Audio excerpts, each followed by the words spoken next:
Welcome to Lesson 2. Lesson 2, we're going to cover the art of writing a tweet. Now, in the previous lessons, we talked about the different types of content and the different content vehicles that you can use. In this lesson, we're going to look at what ideal versions of those content pieces look like, along with things like tweet structure, scheduling, and off-the-dome tweets, and a lot more. So let's jump straight in with the ideal tweet. Now, there's no such thing as a perfect tweet.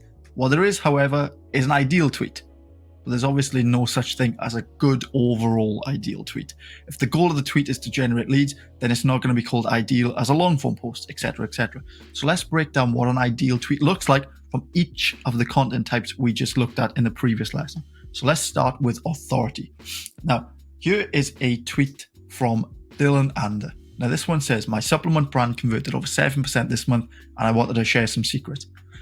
Yes, that's 7% site-wide, over 1,200 purchases in the screenshot. This is January 22. These are 5 major hacks that do 80% of the heavy lifting. Now, this is an authority tweet because of 4 main reasons. So number 1, we've got credibility. So we mentioned a reputable source, organization, or individual. In this case, it's the store. The data, key findings, stats, or a meaningful metric that stands out. So we've got the 1,200 purchases, we've got the 7%, we've got the 80% of the heavy lifting. Impact, so the significance of the data or the case study. So in this case, it's going to be over 1,200 purchases. And then the engagement element. This one doesn't have it, but most authority posts do have some sort of engagement element as a question or a call to action.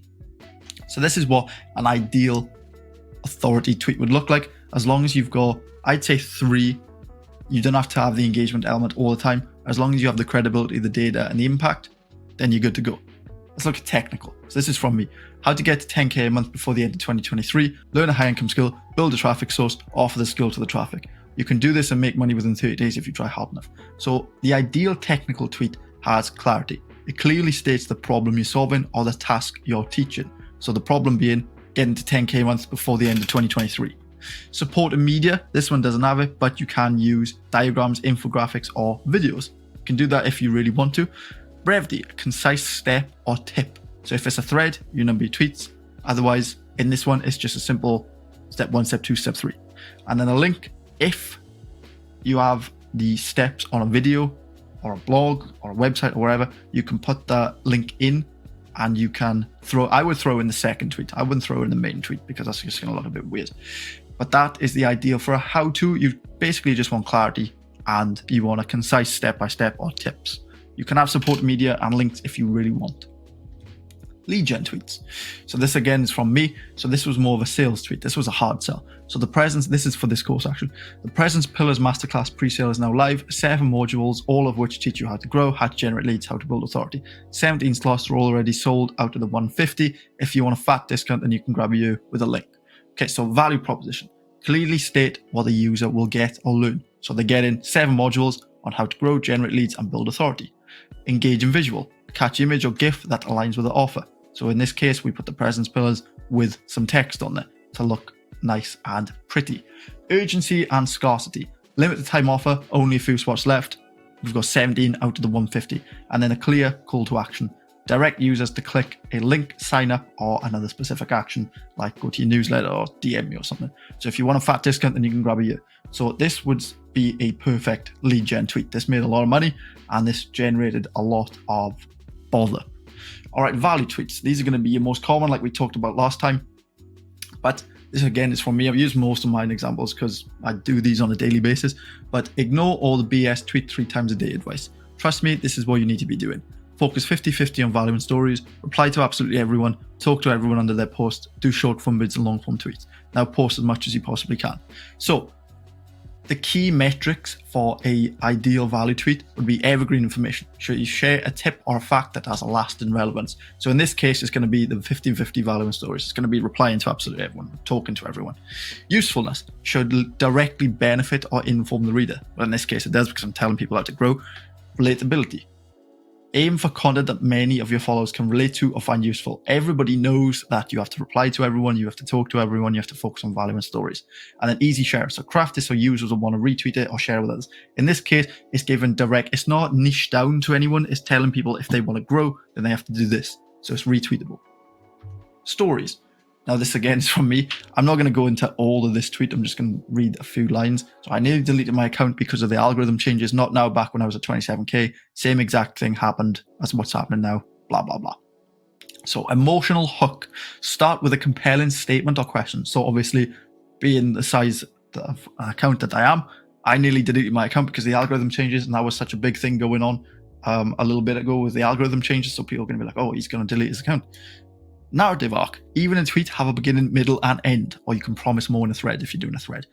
So I nearly deleted my account. That's the start. Some friends convinced me to write that out. That's the middle. And then guess what? I'm still here is the end. And then you can give a little bit of value at the end. Character or personal touch. So give it a personal feel or introduce a character. That character is obviously going to be you, or if you're talking with someone else, then it's going to be them. But giving it that personal feel is just talking directly to an audience, or I like to call it using X as a diary. And then an engagement question. You don't have to do this, but you can encourage followers to share their own stories or thoughts. You can put at the end, has this ever happened to you? Or how do you feel about this? Blah, blah, blah.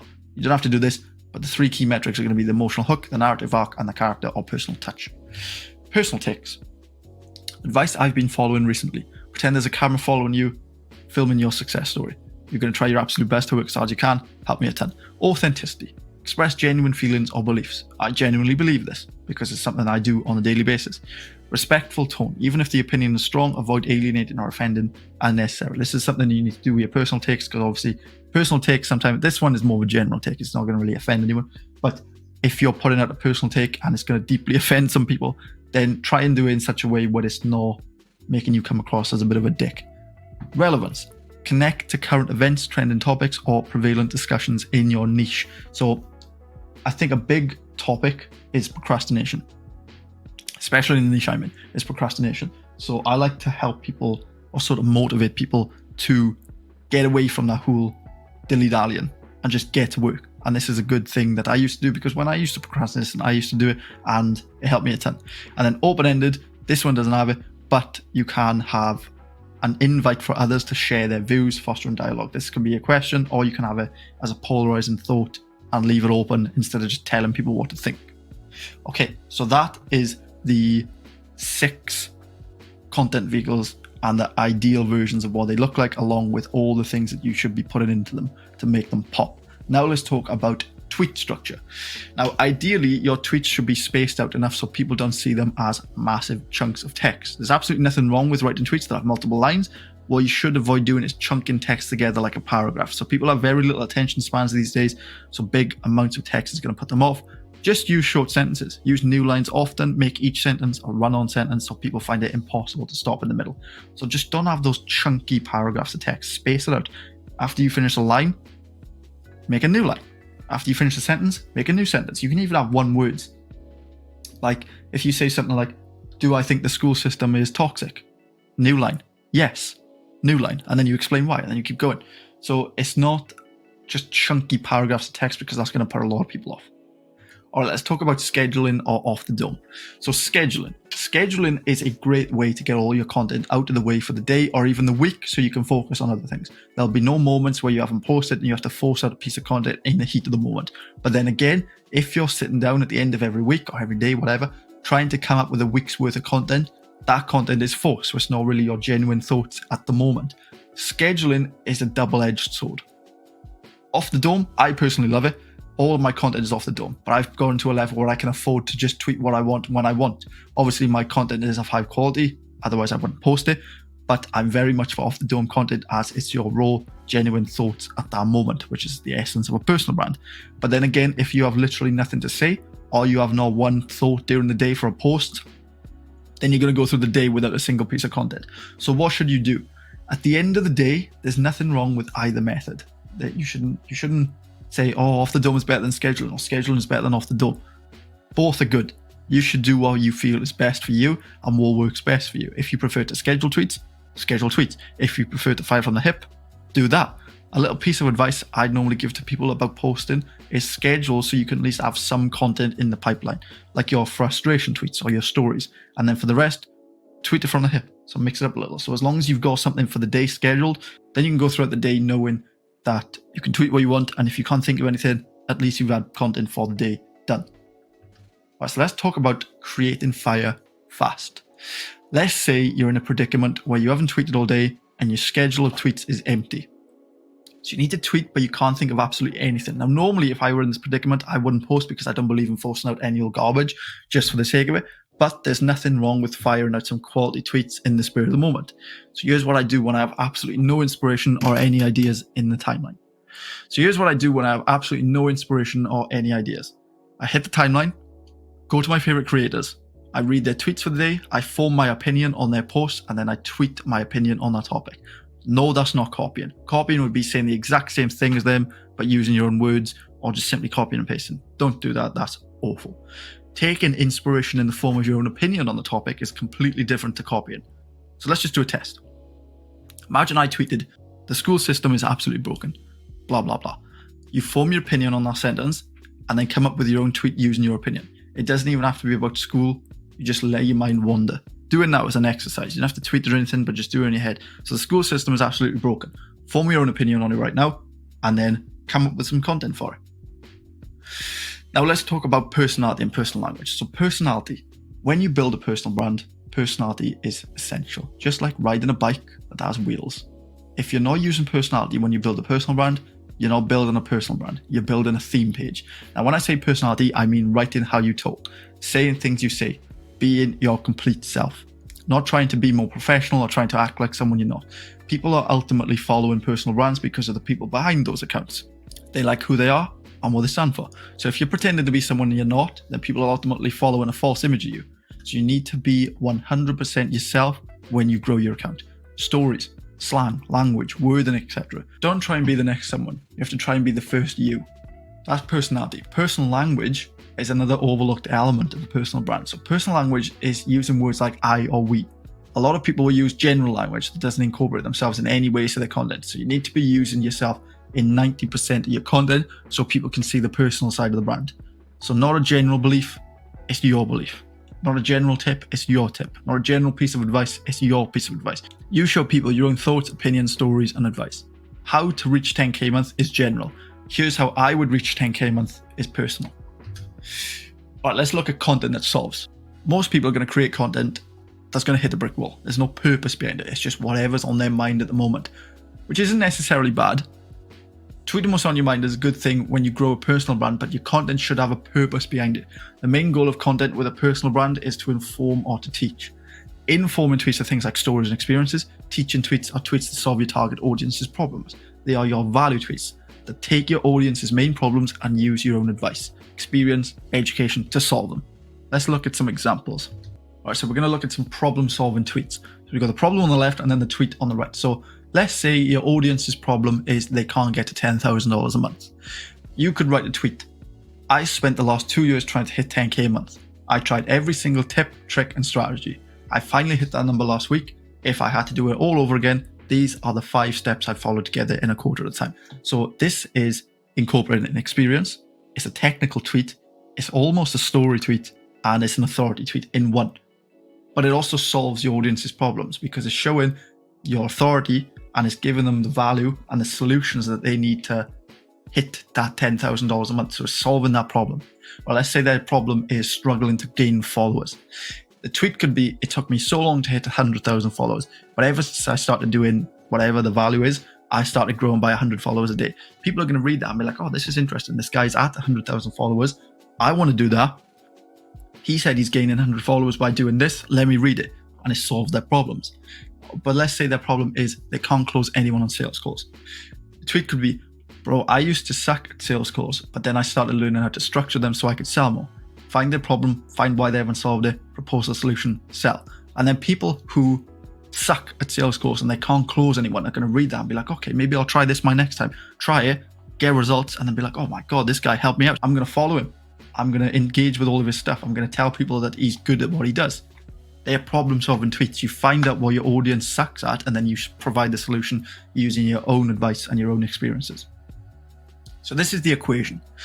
The equation for a solid problem-solving tweet is a mixture of personality, personal language, a story or experience, the problem, and then the solution from your experience. So personality we've just covered. You just write how you talk in real life. Personal language we've also covered. Make sure you're just writing as you. A story or experience means you tell the story of how you overcame the problem the audience is having, or how you personally perform the action they're missing.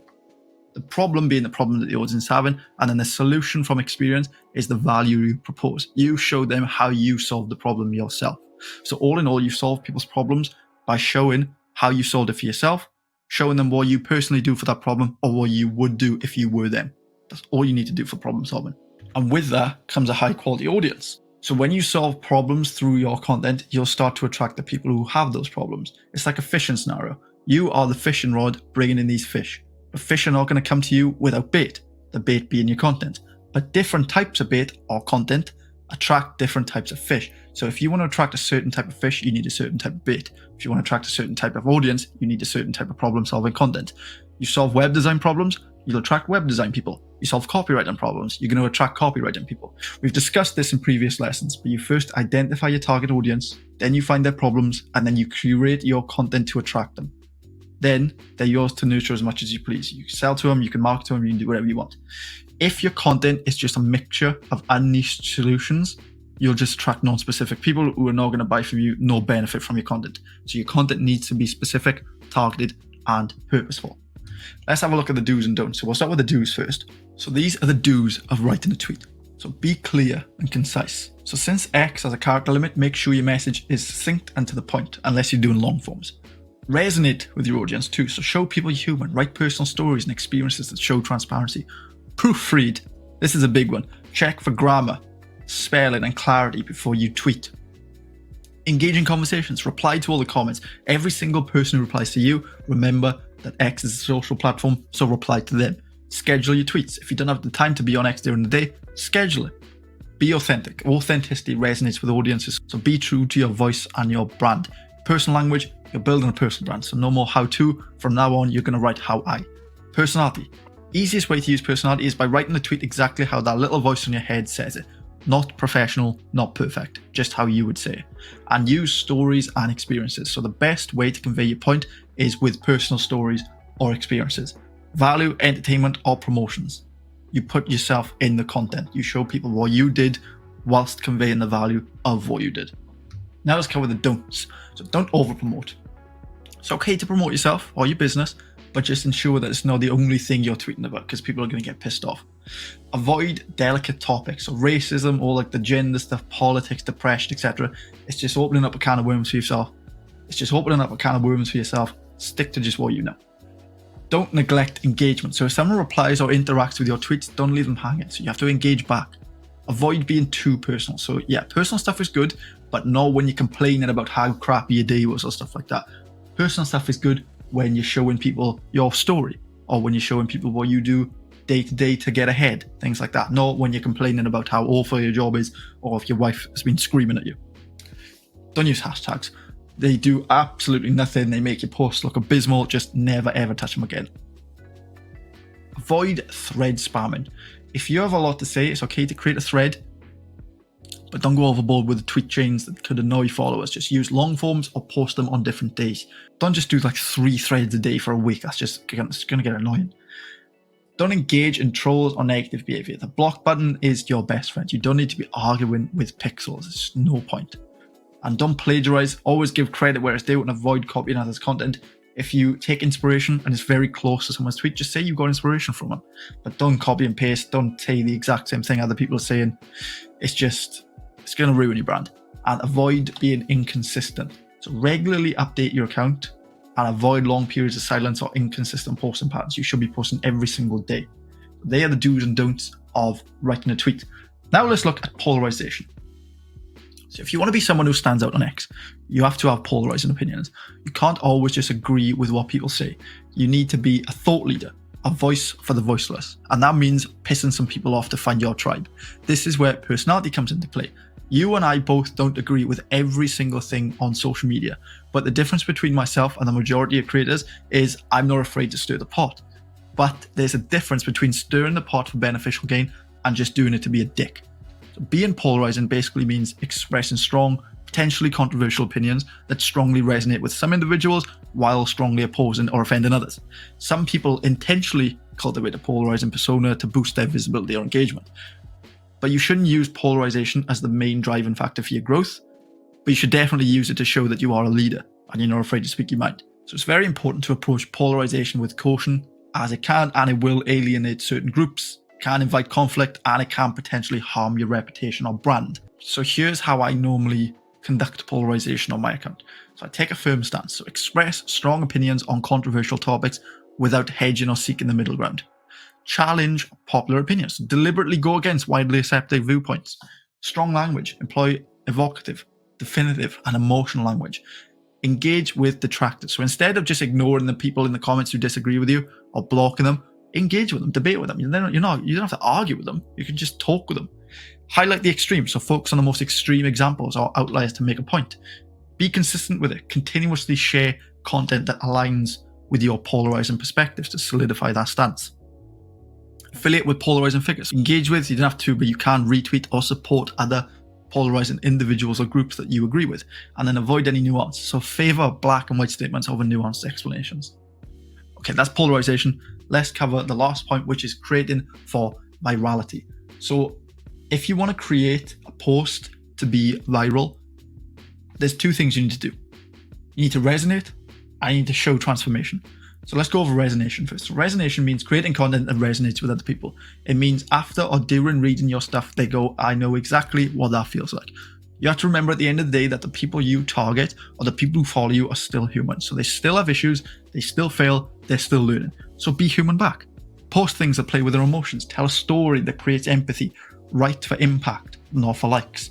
Because after you do all that, the likes will come. You need to resonate with these people. At the end of the day, you can't paint yourself as this heroic figure without being completely transparent about failing or about going through hardships and stuff. You need to resonate with them, and then the more you show that you're human, the better they'll respect you. All right, the second way you can go viral is through transformation. So people absolutely love transformation posts. One, because who doesn't love seeing other people win? And two, because it's motivated. So if you're £500 and you showcase your transformation to £200, it's going to motivate all those overweight people to do the same. And then boom, you've helped kickstart their journey. So some people need a little kick up the ass. So provide it with those transformation stories. And that can be literally anything. It can be from broke to rich. It can be from fat to fit. It can be from 0 followers to 100,000 followers. It can be literally anything that shows off your transformation story without bragging